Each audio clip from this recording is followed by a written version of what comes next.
All right, grab your wine, slushy drinks.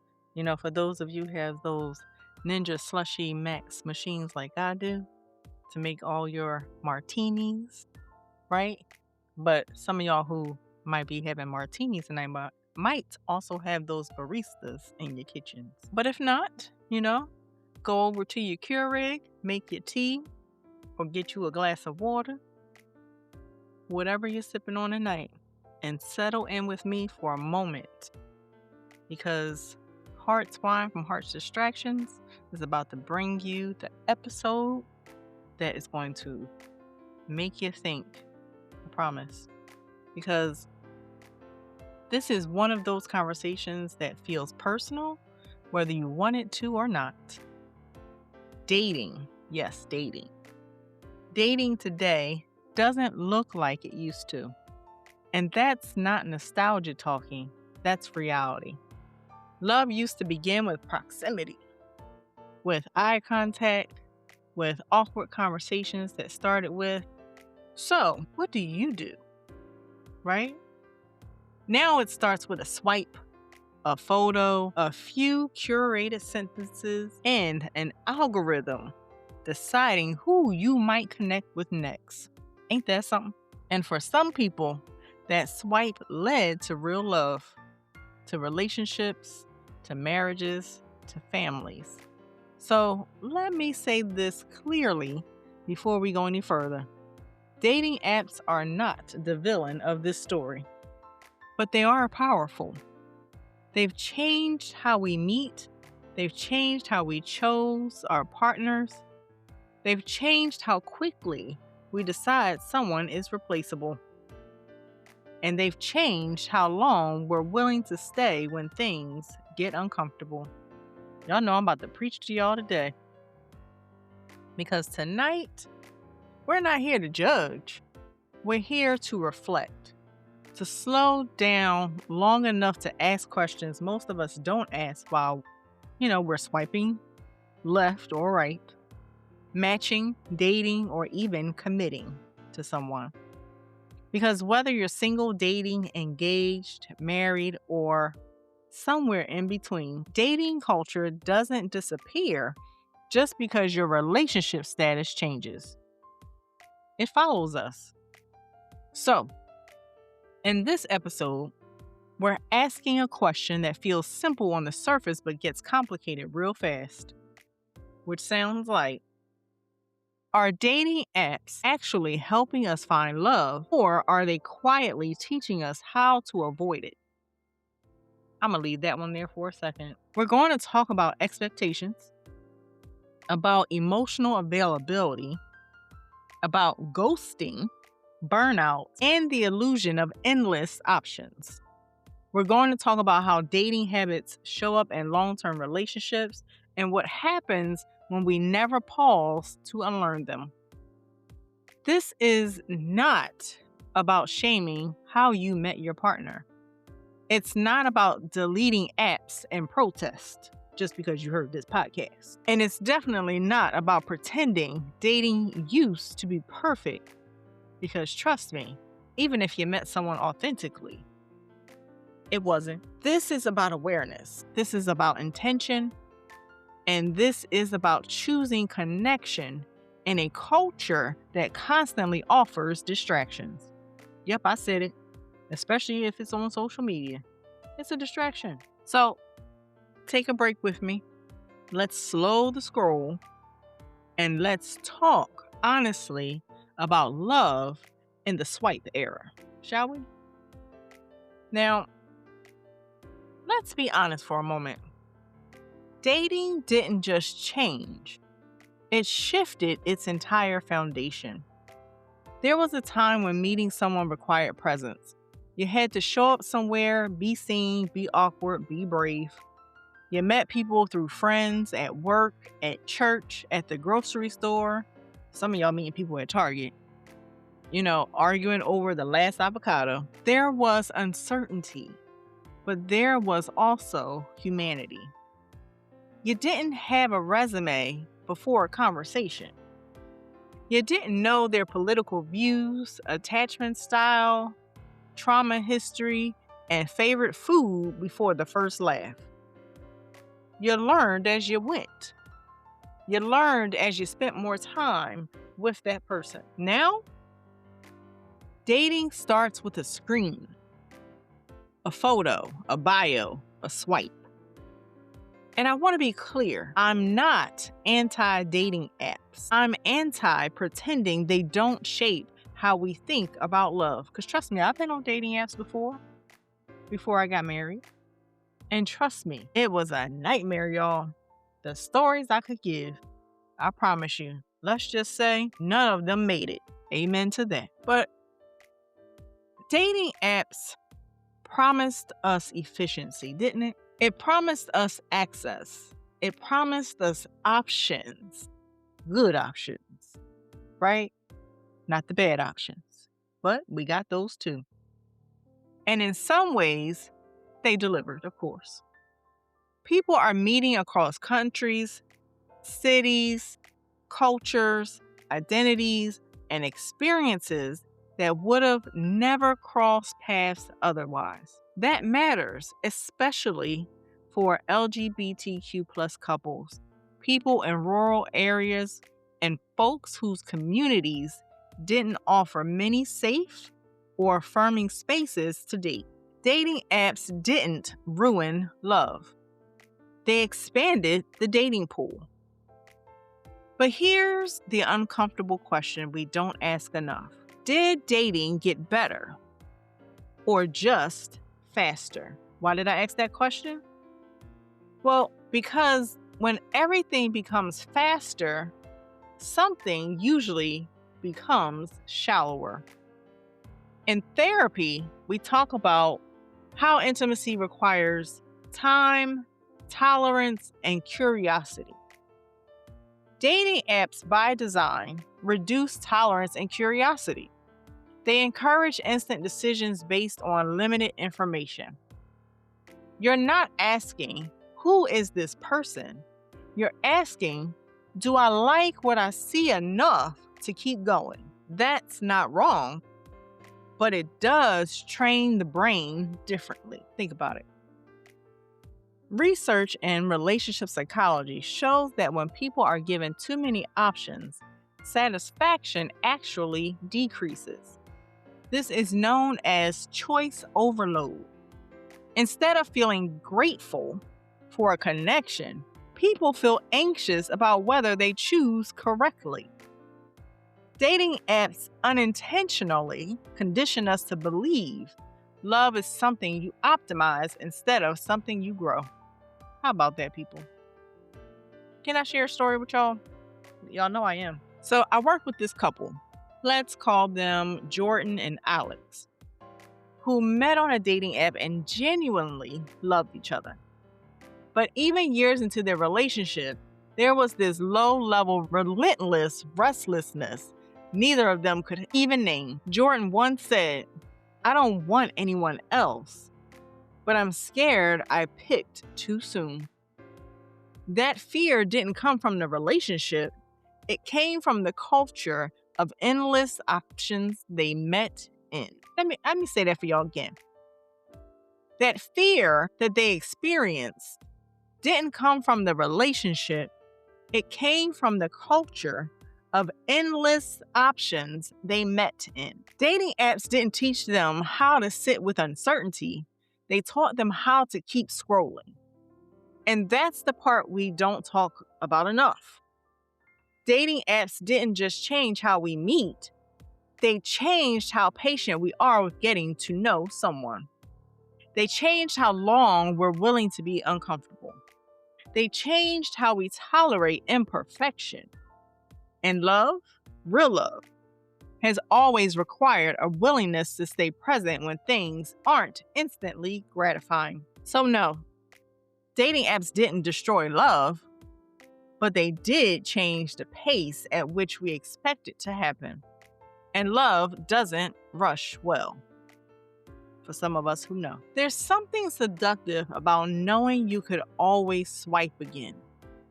It feels empowering. It feels safe. It feels like control. But sometimes what feels like control is actually avoidance dressed up nicely. Dating apps created the illusion of endless options, but illusion is the key word here. Because while there may be thousands of profiles, there are not thousands of emotionally available, compatible, ready for growth partners waiting for us. There are just thousands of faces.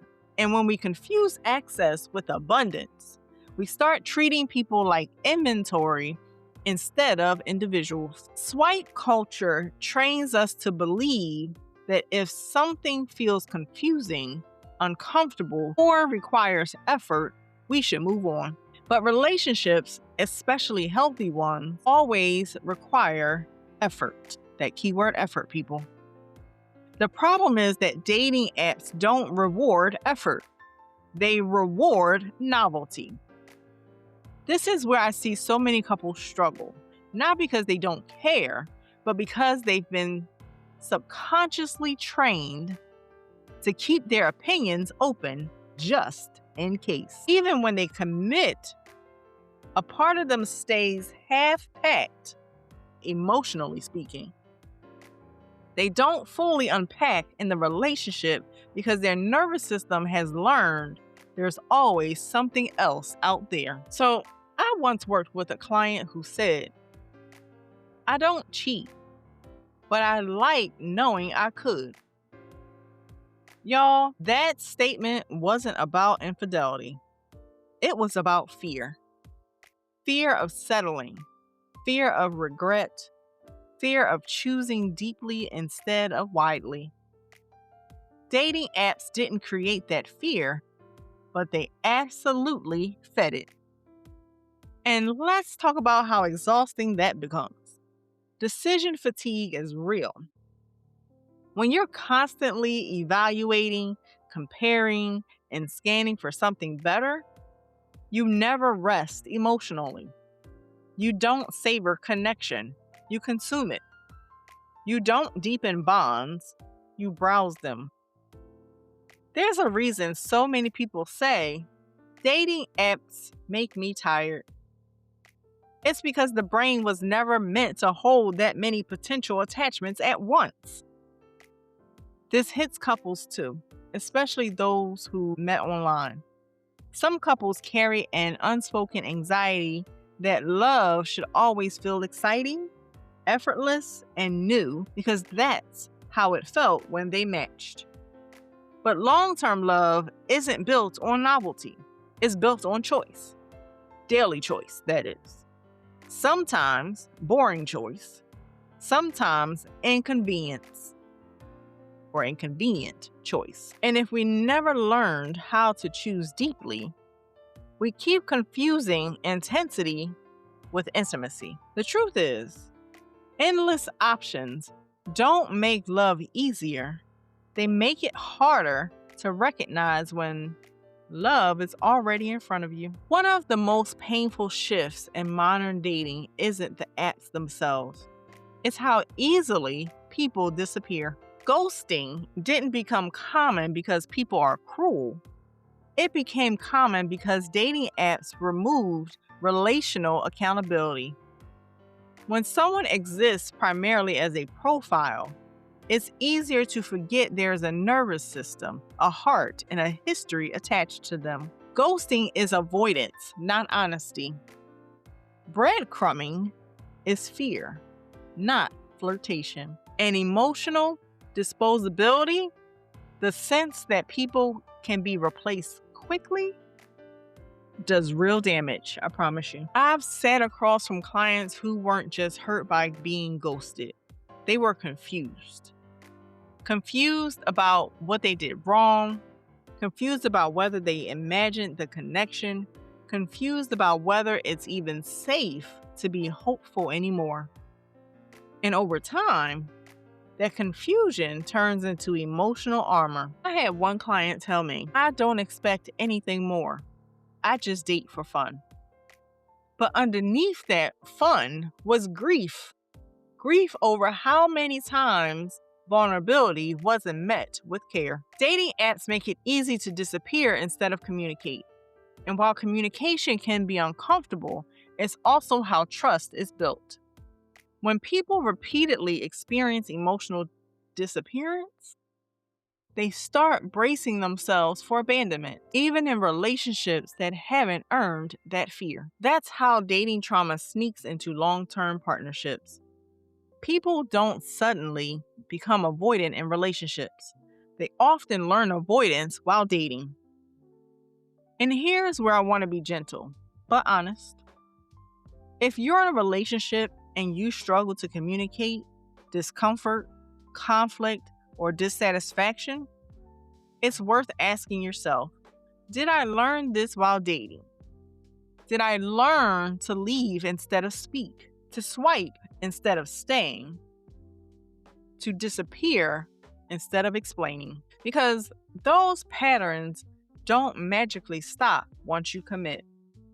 Healing doesn't start with deleting apps. It starts with reclaiming emotional responsibility, with remembering that every interaction, even the short ones, deserve basic respect. People are not disposable, even when the app makes them feel like they are. And before we move on, I want you to sit with this question. No judgment, just honesty. Are you dating in a way that protects your heart? Or are you avoiding it? One of the biggest misconceptions couples have is believing that once they're in a committed relationship, dating culture no longer affects them. But the truth is, because y'all know I'm going to bring y'all the truth, we don't leave our dating habits at the door when we commit. We bring them with us. We bring the mindset, the reflexes, the emotional shortcuts we learned along the way. For many couples who met through dating apps, the relationship started with excitement, chemistry, and constant communication. Texting all day, checking in often, that rush of being chosen. But over time, when the relationship settles into something more grounded, some partners begin to feel uneasy. And they don't always know why. It's not that the love is gone. It's that the dopamine has changed. Dating apps condition us to expect frequent stimulation. New messages, new matches, new possibilities. And when long-term love starts doing what it's supposed to do, becoming steadier, quieter, deeper, it can feel unfamiliar, even uncomfortable to a nervous system trained on novelty. I've worked with couples where one partner says, I love you, but I'm scared of getting bored. How many of y'all have heard that? And that fear isn't about the relationship failing. It's about not knowing how to sit in emotional consistency. When love becomes less about being chosen every day by a swipe and more about choosing each other through effort, some people panic. Not because they don't care, but because they were never taught that this is what healthy attachment feels like. Dating app culture also normalizes exit readiness.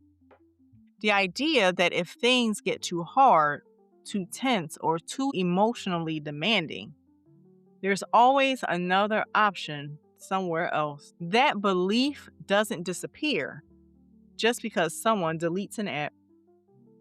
It shows up when couples avoid conflict instead of resolving it, when they emotionally shut down instead of leaning in, when commitment feels conditional instead of grounded. I once worked with a couple where every disagreement ended with one partner saying, maybe we're just not compatible. Well, compatibility had become a threat instead of a conversation. And that mindset didn't come from the relationship. It came from years of dating in a culture where incompatibility meant swipe left instead of talk it through. Long-term love requires something dating apps don't train us for, which is staying. Staying curious, staying present, staying when it's uncomfortable. And if we don't unlearn the habits of constant comparison, and emotional exit. We bring them straight into the relationships we say we want to protect. Y'all know I'm preaching to y'all today. So, dating doesn't happen in a vacuum, and I need y'all to know that and understand that very clearly.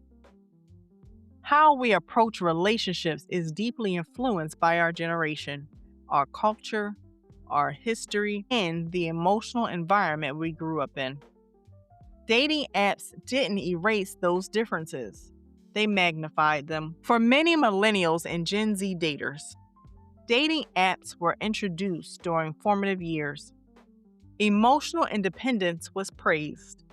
Vulnerability, well, that was optional. Nonchalant behavior became attractive. Saying, I don't care, felt safer than admitting you did. And while that detachment often gets framed as confidence, it's frequently protection. Older generations, on the other hand, often experience dating apps as overwhelming. The pace feels aggressive to them, the expectations feel unclear, the lack of structure can feel destabilizing. Many express confusion around unspoken rules, like when to text, how much interest is too much, and when exclusivity is implied versus discussed. And then there are cultural differences layered on top of that. Some cultures emphasize family involvement, intentional dating, and long-term partnership. Others prioritize independence, self-discovery, and emotional autonomy. Dating apps flatten these differences into a single format, even though emotional expectations are anything but flat. This matters deeply for LGBTQ plus couples as well. Dating apps have historically provided safer access to community and connection, especially in spaces where acceptance wasn't guaranteed. But even within those spaces, swipe culture can still create pressure to perform, to present perfectly, and to remain emotionally guarded. I've seen couples struggle not because they don't love each other, but because they were operating from completely different emotional blueprints. One partner expects consistent communication and reassurance, the other believes giving space is respectful. Neither is wrong, but dating apps rarely encourage these conversations early on. Generational dating patterns also affect how we define effort. Some people believe love should feel natural and easy. Others believe love requires intentional work. Dating apps often reinforce if it's not effortless, move on. But love isn't built on ease. It's built on alignment, repair, and growth. When couples don't examine the generational and cultural beliefs they bring into relationships, misunderstandings feel personal instead of patterned. And that's where resentment grows. Not because love is lacking, but because understanding is. I'm going to leave that one right there. I think that one flew over some people's heads right there. But here's the question I want to ask gently, but honestly, of course. Are dating apps helping us find love or helping us avoid the work that love requires? I'm going to sit that one right there. Because the truth is, dating apps don't create emotional immaturity, but they can make it easier to hide from growth. When something feels uncomfortable, you don't have to sit with it. You can swipe away. When someone challenges you, you don't have to reflect. You can disappear. When patterns repeat, you don't have to heal. You can start over with someone new. And starting over often feels like progress, even when it's not. Real emotional growth asks us to slow down, to notice our triggers, to ask ourselves hard questions, to take responsibility for how we show up. Dating apps don't prevent that work, but they also don't encourage it. I often tell clients, dating apps are mirrors, not villains. They reflect what we're ready for. If someone is emotionally available, intentional, and grounded, Dating apps can help them connect. But if someone is avoidant, unhealed, or afraid of intimacy or commitment, dating apps give them endless ways to stay busy without getting close. The work of love happens off the app. It happens in conversations that feel vulnerable, and boundaries that feel scary to set, and staying when it would be easier to leave, and choosing curiosity over judgment. And here's the thing. This applies whether you're single, dating, partnered, or married. Love asks the same thing of all of us, such as presence, accountability, and emotional courage. Dating apps don't take that away, but they do test whether we're willing to practice it. And before we move forward, I want you to sit with this. Not to criticize yourself, but to understand yourself. Are you using dating apps as a tool for connection or as a buffer from vulnerability? I'm going to leave that one right there.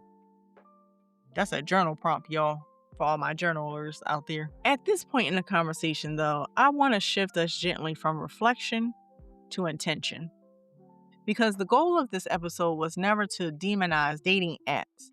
It was to help us date consciously instead of casually disconnecting from ourselves and others. Dating apps aren't the problem. The way we sometimes use them to avoid discomfort, vulnerability, and accountability is.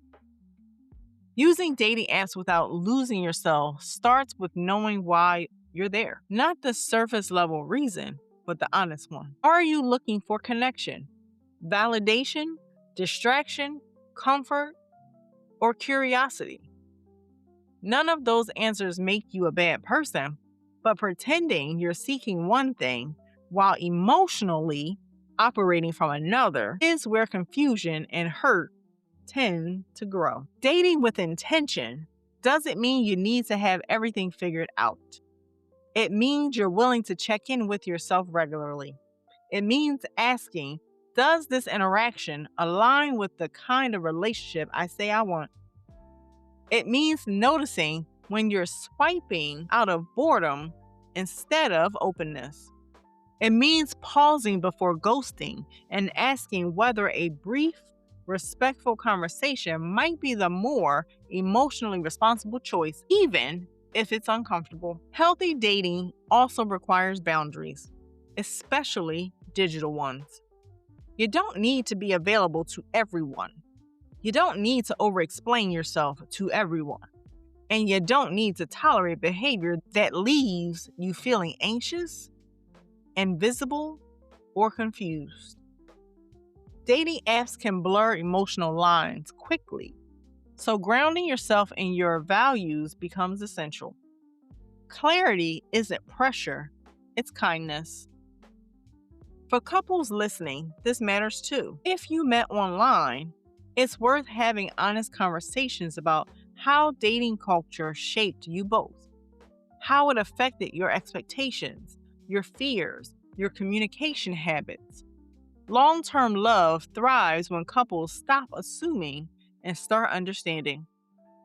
You don't unlearn dating culture by accident. You do it intentionally. Whether you're single, partner, engaged, or married, the work is the same. Staying emotionally present, right? Dating apps don't remove our responsibility to show up with integrity. They simply test whether we're willing to. Because love, real love, has never been about access. It's always been about courage. We live in a world that moves fast, scrolls endlessly, and encourages us to keep our options open. But love doesn't ask us to keep looking. It asks us to keep showing up. It asks us to slow down when everything else speeds up, to stay curious when it would be easier to move on, to be brave enough to choose depth over distraction. Dating apps didn't change the truth about love, they just made it louder. Love still requires presence. It still requires communication. It still requires accountability. and it still asks us to risk being seen. So whether you're swiping, dating, rebuilding, or reflecting, I want you to remember this. You don't need perfect timing, perfect chemistry, or perfect profiles. You need emotional honesty. You need willingness. You need the courage to stay when staying is meaningful, and the wisdom to walk away when it's not. Love was never meant to be disposable, and neither were you. So, if you were feeling this episode today and want to check out more, definitely go subscribe to my YouTube channel at Hearts Wine from Harsh Distraction on YouTube. Go visit my website, www.aliciasdistractions.com. There's always more there, people. Purchase a copy of my poetry book, Distractions of the Heart, on Amazon. And definitely follow me on social media, Instagram, TikTok, Facebook. I'm there. But most of all, I want to thank you for sitting with me in this conversation. Whether it challenged you, affirmed you, or made you pause and reflect, love is not found in the swipe. It's found in what we choose to do after the match. Until next time, protect your heart, honor your truth, and never confuse distraction for connection. Cheers.